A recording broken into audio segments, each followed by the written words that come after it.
Having trouble going live.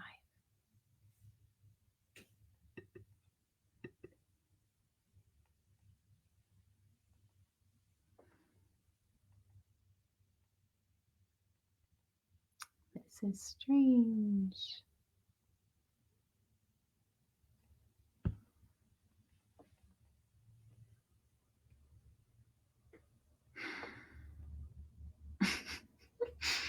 I don't know what's going on.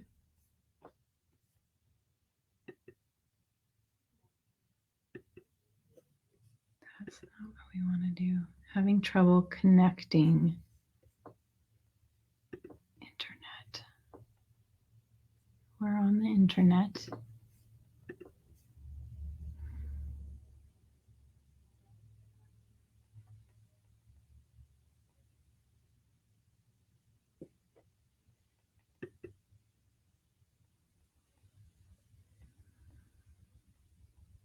All right, here we are. We are live. Hey there, everybody. Hannah Levin here with Heartfelt Wellbeing. We're back for another inspirational interview. Very excited to introduce you to Kate King today. I have been really enjoying getting to know her, and I'm sure you will too. Before we get to the interview, I just want to remind you that you are welcome to participate in this if you're here live on our Facebook forum. Feel free to type it in the chat. We love to hear your comments or questions along the way. And if you're watching the replay, give us a hashtag replay and feel free to ask questions, even if you're watching the replay. So Kate King comes to us from Colorado, and I'm just going to read a little bit of her bio. She's the founder and owner of the Radiant Life Project. Her mission is to create a ripple effect of health and meaningful joy in our world by helping her clients and audience learn to cultivate radiant lives for themselves that shine so brightly they impact and improve the lives of those surrounding them as well. Sound a little familiar? Very much in line with what we're doing around here. So she's the author of The Authentic Mother and the upcoming release of the Radiant Life Project. I'm going to just dive in here and welcome Kate King. Hello. Welcome. Thank you for having me. Yes, I'm so excited to talk with you today. So I'd love to just start with a little bit more of an introduction to who you are and how you came to find creativity as an outlet for your own evolution. Yeah, I feel like creativity has been in my blood since, early childhood. I was very innovative, very magical little girl. But also I had kind of a perspective of seriousness about me. And so having the creative outlet to explore the world and to explore my feelings, which were really expansive at a young age, it just helped me understand the power of creativity at really any age and at any stage of life. Yes. Yeah. And I used to carry around sketchbooks everywhere I went, and my family was really creative. So it was kind of in my blood. I pursued it in college, and I actually ended up going to Google to figure out, like, what do you do with an art major and a psychology major? And that's how I found out about art therapy. And so that it kind of went into an art therapy degree. And now I practice as a board certified art therapist and a licensed professional counselor in Denver, Colorado. So I like to fuse creativity with the psyche and spirituality and nature, and it just really applies everywhere. Yes. And I love when we were initially talking, I was like, we kind of do similar things. We've just taken it in different directions. I almost went and got my master's degree in art therapy years and years ago, and, have a background as an artist. My parents are artists, right? Like very similar and similar callings of like, we want to use creativity and alignment with nature to help ourselves and each other heal. So, I'd love to hear a little bit too about the mental health aspect of, you are a clinical social worker, right? Is that your Licensed professional counselor? licensed professional counselor? Okay. Yeah. Yeah. So art therapy can go into social work as well too. Okay. It can go into psychiatry. It can go into all forms of medicine. It's really complementary. And now it's getting a little more press because Princess Kate is all about art therapy. And so she is constantly, promoting it. So it's getting a little more visibility. But it's really helpful with mental health, and not only clinical mental health, but also the type of mental health that most people experience, where you just have an anxious day or a period of depression or deep grief, because it allows for another tool. When Yeah. we just talk about what's going on with us, we have all these little guards in our mind that filter and tell us what we should say, what we should not say, what's politically correct. And when we use art for the emotional healing process, it's like a back door into the psyche. So you get to represent what's going on with you, even if it's unconscious. You don't have to know. You can use color and line and shape, and they resonate on a really deep somatic level, which is the body experience, rather than just the mind, saying, is it appropriate? Is it acceptable? Are people going to judge me? Creativity doesn't abide by any of those rules when it's used for expression. And so it allows people to use metaphor in a way that's really tangible. And when we can project what's going on inside of us out on paper or canvas or fabric, it doesn't live in here anymore. And it Right. provides us what's called sublimation, which is when the energy moves through us and beyond us to create something new. So it's not just for release or catharsis, but it can actually be for meaningful creation of something outside of yourself. I love that so much. Yes, yes, yes, yes. And those of you who have worked with me know too, like at our retreat that we had in August, we were working with art, visual arts as part of our experience there. And it is like everything you're saying is so powerful. And it's amazing to me how shut down a lot of us are to our creativity. I know we both believe that everybody is inherently creative, and yet, I was an art teacher for 11 years, and I met so many people during that time, especially when I say, yeah, I'm a high school art teacher, and they'd say, oh, I can't draw a straight line to save my life, or I can't, these things. And I would just say, you don't need to draw a straight line. Like, what kind of line can you draw? Like, that's a special line. That's awesome, And how so many of us were shut down very young, being told we didn't have any talent, or, don't show what you do to anybody, or it's embarrassing, or.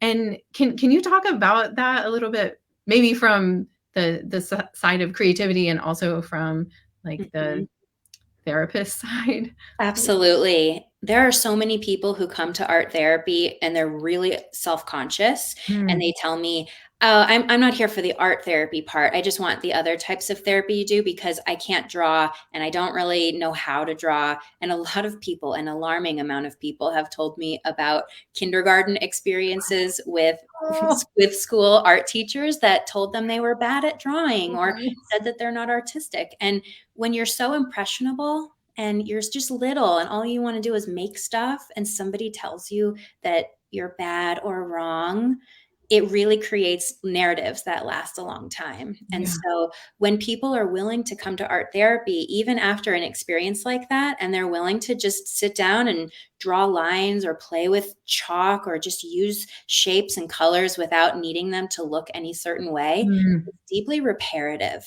And it helps their system understand that we don't have to create this art piece because of the product. It's about the process. Yes. Yes. So art therapy is healing both because of product and process, but more because of process itself, Mhm. because creating things is so inherent. Before any of us get squashed, we are all making things with sticks and mud and crayons and bath soap. It's Right. everywhere around us. So I often tell people that actually the artists are not always as successful in art therapy because they're Mm. really attached to the end product. Mm. And the people who don't identify as artists, it's like you don't have any idea how expressive your stick figures are going to be, right? Yeah. They're going to tell us so much because you're not attached to what it looks like, Right. And there's some things you could do to sort of loosen up rigidity and the insecurity around that. Like drawing with your non-dominant hand just Mhm. takes off the pressure. You don't have to make anything good because Right. no one expects it. Right. Or drawing upside down, Uh-huh. or drawing with white crayon on white paper so that you actually Mm. can't see it, and then coming over on top of that with watercolor to create Ah, that, the relief difference. So things like that just help people like loosen up and yeah. dip their toe into creativity in the beginning so that they can see that it's actually safe and it's helpful, even if they don't create something they want to frame on the wall. Yes. Oh, I love all of those examples you just gave. Yes, so fun. And that I feel like I think you would say the same, that there's an inherent aspect of being alive and fulfilling our human potential that is about creativity, Mhm. that's about expression.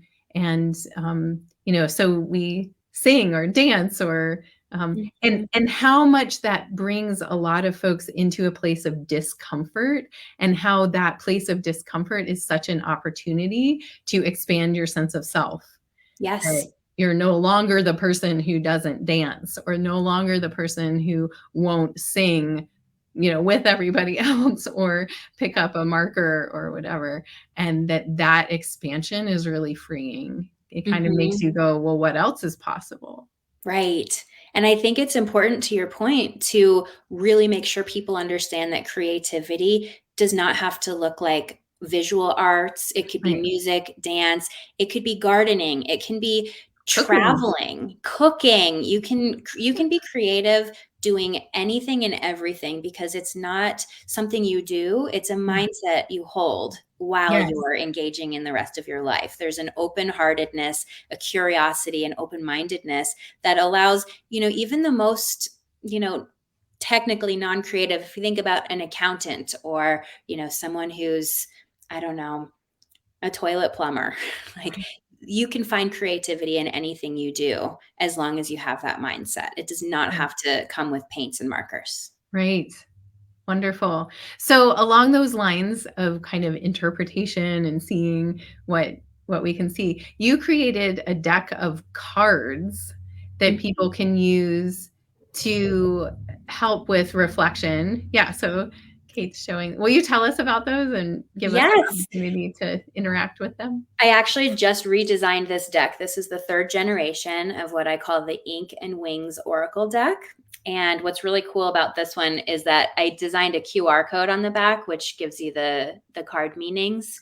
Um, because from the art therapy perspective, we're not really taught to tell you what images mean, because they can be so subjective and projective. And so when someone tells you what an image means, it sort of limits your ability to make your own associations with it. Mm. So I did not include definitions before, but by popular demand, I have it now as an option. So the deck is filled with 46 images, and they're all my own artwork. I guess it's hard to see it fanned out like that, but I'll just show kind of a Wow. few. Yeah, they're really magical. There's just a few different kinds of animals and people, very colorful stuff, and they all kind of mean their own thing. So I use this deck for intuitive guidance and just to sort of help me navigate when I'm not sure what's going on. They point the arrow back at myself and they give me a very specific um, intention to bring into my day. Mm. That's awesome. Thank you. So you had offered to do a drawing for this group Yes, for happy us to do that. for today, right? Mhm. To be like, what's our focus or intention for today? Yeah, yeah, I was thinking that I could draw 2 cards, maybe something to bring in and something to release, just Awesome. as an That sounds intention great. for the day, and, I'll spread these out now and fan them out with the intention of, um, allowing the group energy to come through. Yeah, Monica, who's in the Vitality Circle, she just wrote in, your Oracle deck looks amazing. She's a string artist in Texas, so she's Oh, thank you so much, Monica. yay. It is for sale on my website if you want your own deck. Yes, we can all get decks. Okay, so I'm going to pull the first card. So this is what we're the intention to let go of for the day. Okay, and then I'll show you both of them when they're Okay. both pulled. And then this is what we want to attract and bring in for the day. And it's just really intuitive picking the cards. There's no right or wrong way to do it. All right, so these are the two that I pulled. Oh, how do I get in the camera? Okay. There you go. So this fire goddess was what to let go of. Oh. Yeah, so she's a goddess. I call her a phoenix goddess because she's sort of the death rebirth cycle, which Hannah, we were talking about a little bit earlier with the season that we're in right now. And I think it's symbolic here that when you're transforming, there is a lot to release. And so I think that's why she came for what we're letting go of, is just Mm. releasing the things that don't serve you and having a lot of intention that if it feels painful, if it feels fiery, it's okay to let it go. It's okay to let it burn and Mhm. create room for something new to be born, which makes a lot of sense because this new piece, this is what we're going to attract and draw in. This is about allowing things to be undone and redone. It's about Mm. reassembling and building something new out of the ashes, really, of what came before. So it's so funny. This deck always does this. I'm always like, wow, that really worked. And then it just repeatedly does that for me every time. So here's our intention. We're letting go of what doesn't serve us, and we're bringing in the newness, and we're going to restructure and rebuild. Wow, that feels particularly meaningful to me. I bet it does to other people too. And I love that what we're letting go of is that fire goddess too. A couple reasons. Yeah, somebody just wrote in, wow, Pitta, fire of the summer. So we are releasing that fire energy. We just started our autumn detox, and it's all about clearing out the fire, the heat that's built up over the summer, so we don't take that drying energy into the dry fall with us and create further imbalance. So we want to bring that fire into a releasing place. Yeah. And then also that this is the in India, this is the festival right now of the goddess Durga, who is the fire. She's kind of like the goddess of mothering energy, but also of creating destruction, of like letting go of what no longer needs to be there. So like burning through, um, and asking that question of like, and what is here now, you know, Yeah. like letting that go. So that's so beautiful. And then what we're inviting in of like what you shared, it kind of sounds like composting, right? It's like letting Mhm. go of what doesn't work and letting it reassemble, regrow into something else. We're also in the days of awe in the Jewish tradition. And I was listening to a friend of mine who was talking about it, what if we let AWE stand for and what else? Mm.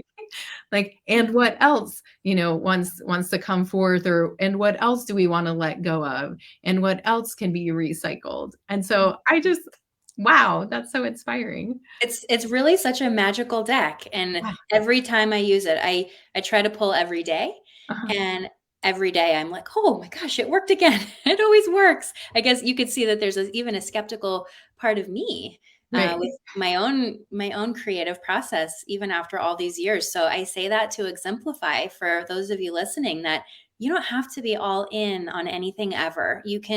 You want to be skeptical if part of you is like, really? It's okay for that part to be there, and sometimes you prove Right. it wrong and sometimes you prove it right. And it's really not about proving anything. It's just about continuing to explore.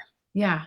So you just touched on something which I was hoping we could at least plant a seed about, which is the parts of us. So Yeah. you work with internal family systems, which I use a version of in the Vitality Circle too, or kind of like a creative offshoot of internal family systems. Can you talk a little bit about that? Just give us a basic Mhm. definition of what it is and how we can. Yes. use that? Yes. Internal family systems is hands down the most powerful therapeutic approach I've ever used in my personal work and in my work with clients. It's really powerful. It was developed by Richard Schwartz. There's a lot of great books. My favorite and more, I think the most recent one is called No Bad Parts, and it's really accessible. You can read it even if you don't have a psychological background. Essentially, it's sometimes internal family systems is abbreviated into parts work. So it assumes that in our natural healthy state, we all have multiplicity of our mind, which means that there are multiple parts of all of us, and it's natural and it's normal. And in addition to parts, we all have a true self. So I like to think of it kind of like the sun and the solar system with the planets that orbit. And so the sun is true self, and that is the essence of who you are. And it is compassionate and clear and playful and creative. That's kind of who you are when you're at your unwounded, potential rich place in your life. And it's not possible to live in self all the time for any of us. So we kind of fractal off in our life into what's called parts. And this happens when something challenging goes on in our world. And this a lot of the time in early childhood. So we meet a barrier in our life and we're like, oh, I don't know how to react. So a part develops to react. So it says, okay, when that scary thing happens, what you really need is fear. So maybe we're going to develop a fear part to help keep you safe whenever you see dangerous dogs, maybe. And that fear part's going to come up and protect you whenever a dog is on the sidewalk.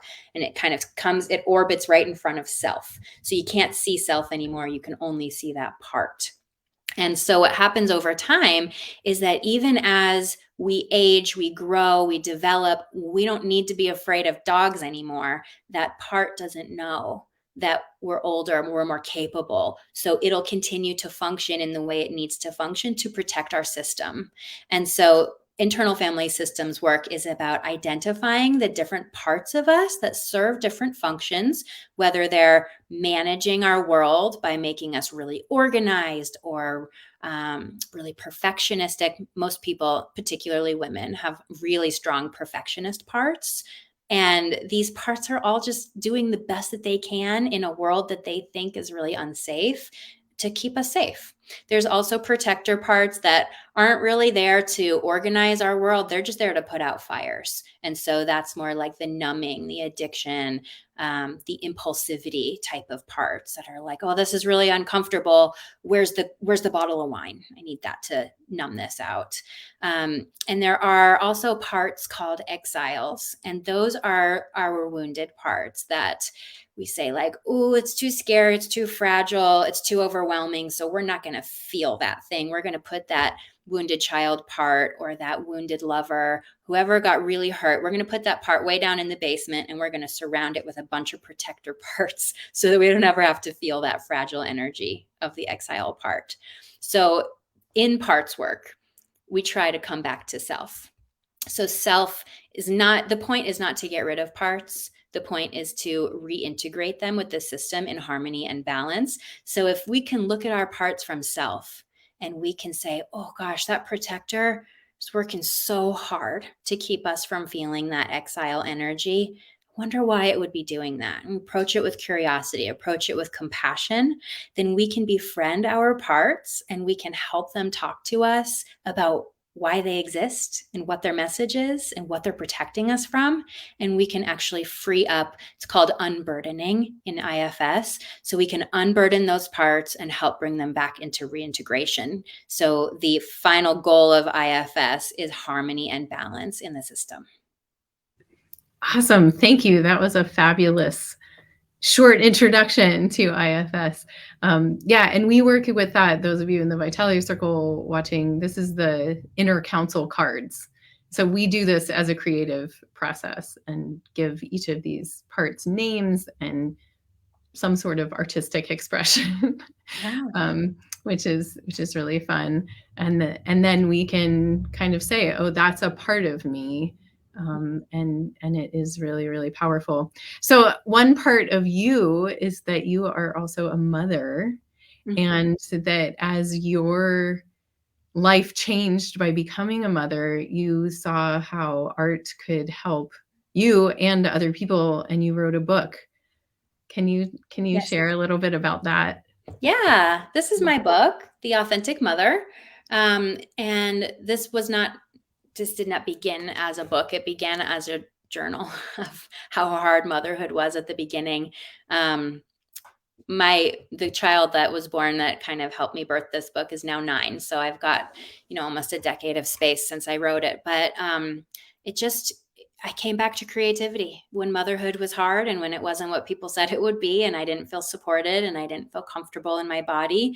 I started making art about it. And then as I started making art about it and writing about it, I realized, oh, this is the book that I needed. And maybe other people need this too. So I created a bunch of creative directives that help mothers and it could also help fathers, grandparents, medical providers, anyone who knows of a new family or a new baby that came into the world that's kind of wreaking havoc in someone's life. And I had 35 real women who don't always identify as artists create art for the book. They chose some of the directives. Let's see if I can find an example. So this is one of the mothers created this image. The directive was about creating an image that represents a feeling that you've been experiencing. And this was about the pain that she felt during and after childbirth. And you can see how expressive it is, right? It really shows the layers and the texture of what she's feeling. And as well as art in this book, I'm a bit of a neuroscience geek as well. And so I talk about what happens in the brain in pregnancy and childbirth, what happens in the daddy brain, how our hormones and our neuropsychology really adapt and shift when we become parents. And I also talk about my story. I talk about my birth plan and how it didn't happen, and trauma and what happens when we experience trauma while we're also supposed to be taking care of a fragile infant. So it's a really expansive book. It covers all fronts of parenthood and creativity. And I'm glad now it's out in the world because I wish it was when I needed it.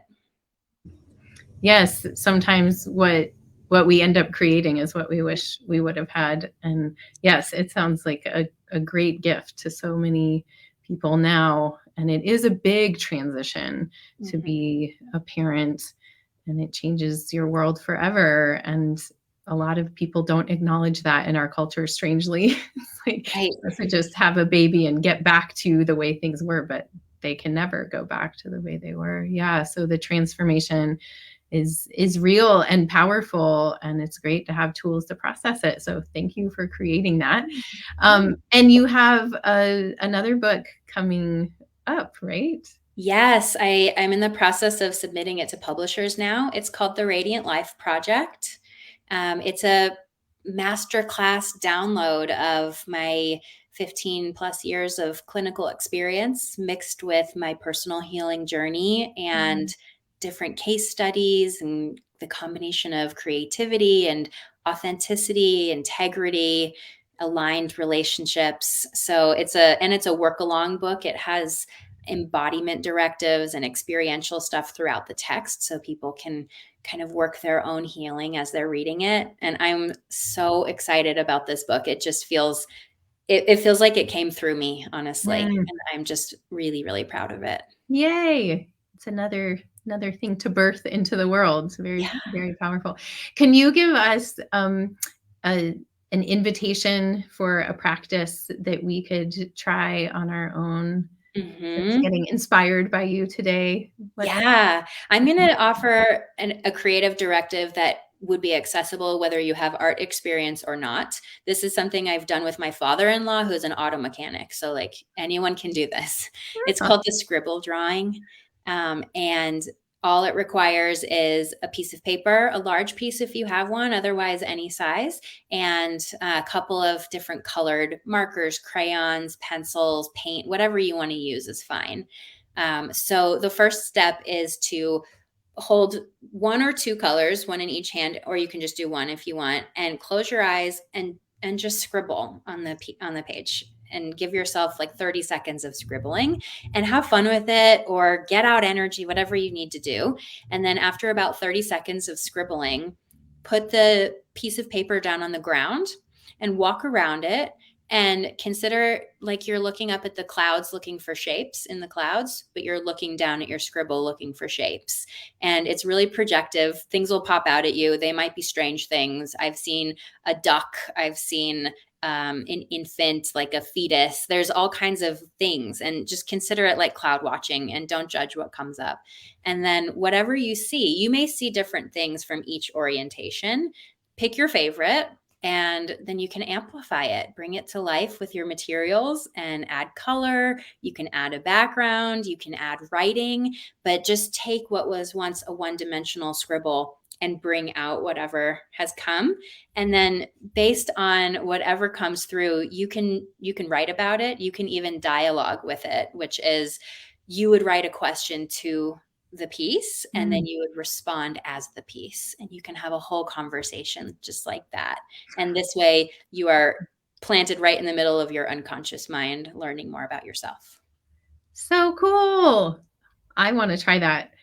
How about all of us that are here watching this? We can post our scribble drawings with this interview. See what we come up with. It'd be so fun. Yeah, they're really cool. Wait till you see what comes through you. Yes. It's so powerful. Yes, I've done similar things, not with scribbling, but with, I don't need to get into it, but creating abstract and then looking for meaningful images to pop forward. Very cool. Where can people find you? What can they go find?